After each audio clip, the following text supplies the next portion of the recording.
नमस्कार दोस्तों, आप सभी का स्वागत है अन्नपूर्णा क्लासेज में।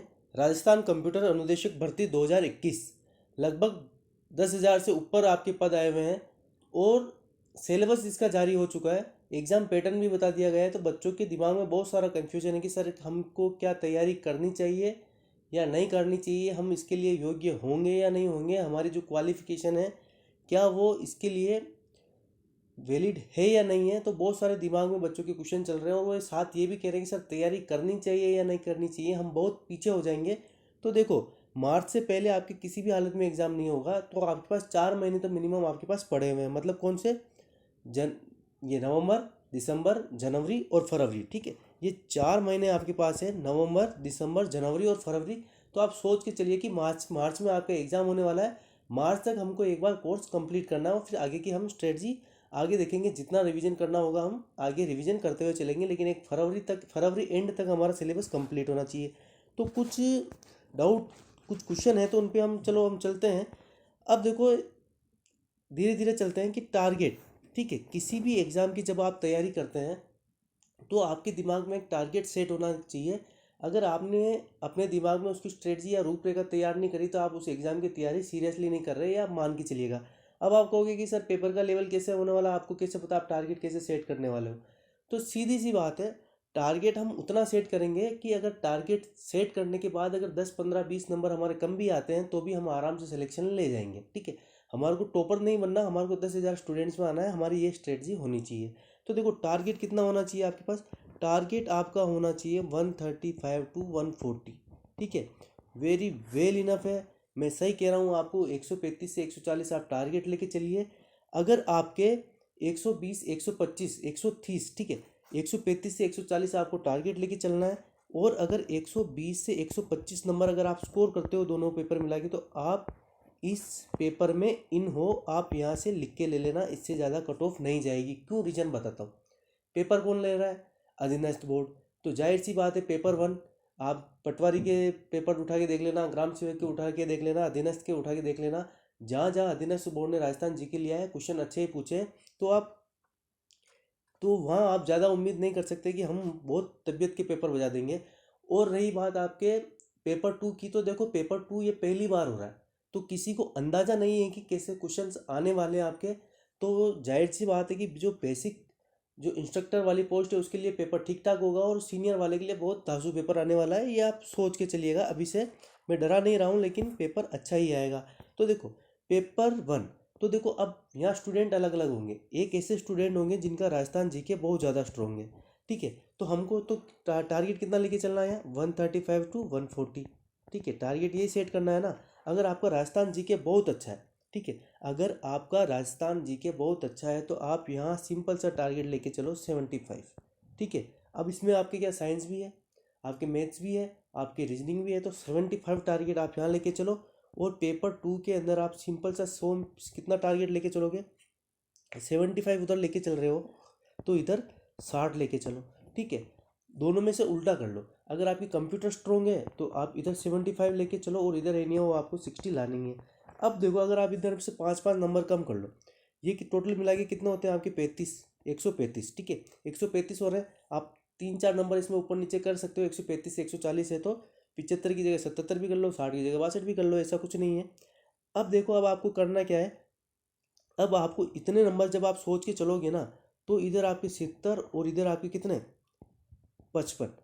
ये कितना हो जाते हैं आपके? 125 तो 55। एक पेपर में आपको लगभग 50 55 तो बजाने ही है, और एक पेपर में आपको 70 80 बजाने हैं। अगर इधर 50 आ रहे तो उधर एक में आपको कोशिश करो कि 75 आ जाए। तो दोनों में से एक चीज़ आपको स्ट्रोंग लेके चलनी पड़ेगी। ज़रूरी नहीं है कि हमारा सारा एरिया स्ट्रोंग हो, लेकिन जो भी अच्छा हो ना, आपको जो एरिया स्ट्रोंग हो उसको ज़्यादा स्ट्रोंग बना के चलना, ये आपके लिए प्रॉफिट वाला रहेगा। अब चलते हैं हम, देखो, अब अगली बात ही उसी बात है कि अपने स्ट्रोंग एरिया पर ज़्यादा फोकस करो, ठीक है। अगर आपका राजस्थान जीके अगर स्ट्रोंग है, ठीक है, अगर आपकी साइंस अच्छी है, आपकी मैथ्स अच्छी है, आपकी रीजनिंग अच्छी है, और पेपर वन में अगर आप मादा रखते हो अच्छे नंबर बजाने का, तो पेपर वन को ऐसा कर लेना कि वहाँ से नंबर बहुत कम कटें। और 70, मैं बता रहा हूँ आपको, अगर आप 80 भी ला सकते हो तो आपकी ये आपकी कैपेबिलिटी है, आप नंबर ला सकते हो। अगर उधर 80 ला रहे हो तो इधर आपको 50 ही लाने हैं। तो ये चीज़ आप आराम से अपने स्ट्रॉन्ग एरिया पर फोकस करो, ठीक है। अब रही बात कंप्यूटर की, जिनका एरिया कंप्यूटर बहुत शानदार है, ठीक है, वैसे नहीं होगा, मैं कह रहा हूँ आपको, बहुत गिनती के ऐसे बच्चे होंगे उंगलियों पे गिनने वाले जो कंप्यूटर पढ़ रहे होंगे, उनकी तैयारी अच्छी होगी, तो ऐसे बच्चे गिनती के होंगे। तो तो सीधी सी बात है, अब जिनका कंप्यूटर स्ट्रांग होगा उनका राजस्थान बिल्कुल स्ट्रांग नहीं होगा। देखो, दोनों आपस में अपोजिट चीज़ें, पेपर 1 और पेपर 2 दोनों में से एक चीज़ आपकी स्ट्रांग हो सकती है, तो जो आपका एरिया स्ट्रांग हो उसको ज़्यादा से ज़्यादा स्ट्रांग करो, इसी पे आपका फोकस होना चाहिए। अब एक बात आती है सबसे बड़ी कि सर क्या ऑनलाइन कोर्स हमको परचेज करने चाहिए या नहीं। ठीक है, ऑनलाइन कोर्स परचेज करने चाहिए या नहीं।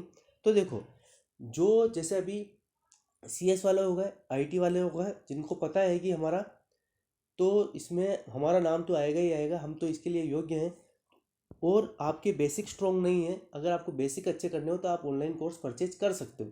ठीक है, आप ऑनलाइन कोर्स परचेज कर सकते हो, लेकिन उन ऑनलाइन कोर्सेज के भरोसे आप एग्ज़ाम देने नहीं जा सकते।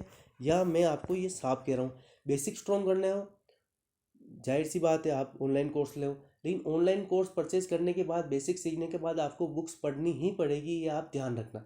जिनको कुछ भी नॉलेज नहीं है ना, उनको ऑनलाइन कोर्स लेना चाहिए। जिनको अच्छा खासा नॉलेज है, जो माइंड में लेके बैठे हैं कि हमको ये सब आता है, तो उनको केवल बुक्स पढ़ने की ज़रूरत है, और प्रीवियस ईयर जो दूसरे जो कंप्यूटर्स के एग्ज़ाम होते हैं उनके क्वेश्चंस लगाने की ज़रूरत है, उनको कोर्स परचेज करने की ज़रूरत नहीं है। और ऐसे स्टूडेंट जो कन्फ्यूजन में अभी मज़दार में लटके हुए हैं, जैसे इलेक्ट्रॉनिक्स एंड कम्युनिकेशन वाले स्टूडेंट है, PGDCA वाले स्टूडेंट है, उनको कोर्स अभी नहीं लेना है। अभी आप पेपर 1 की तैयारी अच्छे से जम के करो। ठीक है, पेपर 1 की तैयारी आप जम के करो, राजस्थान GK पढ़ो, साइंस पढ़ो, रीजनिंग पढ़ो और मैथ्स पढ़ लो। और उसके अलावा आप अगर कंप्यूटर में पढ़ना चाहते हो तो मस्त, तो नेटवर्किंग आपके दूसरे एग्जामों में भी आता है। तो जो बेसिक बेसिक जैसे फंडामेंटल्स हो, कंप्यूटर है, बेसिक हो गया आपके MS वर्ड, ऑफिस एक्सेल, आपकी नेटवर्किंग हो गया, लेन मेन मेन, ये जो कॉमन कॉमन जो टॉपिक है ना, आप इनको अच्छे से पढ़ सकते हो। अभी जो बाद में आपके 5-6 टॉपिक बचेंगे, उनको आप एक बार फिर डिटेल नोटिफिकेशन आने दो, अगर आप योग्य हो तो आप उसी टाइम आप कोर्स भी परचेज कर लेना, और आप उस टाइम भी अगर आप पढ़ना चाहते हो तो पढ़ लेना।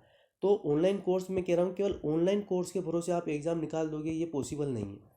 आपको बुक्स पढ़नी ही पड़ेगी। तो अगर आपके बेसिक बिल्कुल स्ट्रॉन्ग नहीं है, बिल्कुल आपको जीरो हो आप बेसिक्स के मामले में, तो आप ऑनलाइन कोर्स परचेज करो, वरना इसका कोई सेंस नहीं निकलेगा। मैं अभी से आपको लिख के कह रहा हूँ, फालतू पैसे वेस्ट करना है। ठीक है, ऑनलाइन कोर्स लेके साइड में रखना, ये कोई समझदारी वाली बात नहीं होती। बुक्स आपको पढ़नी ही पड़ेगी, इसका इसके अलावा कोई आपके पास इसका विकल्प नहीं है। आपको बुक्स पढ़नी ही पड़ेगी।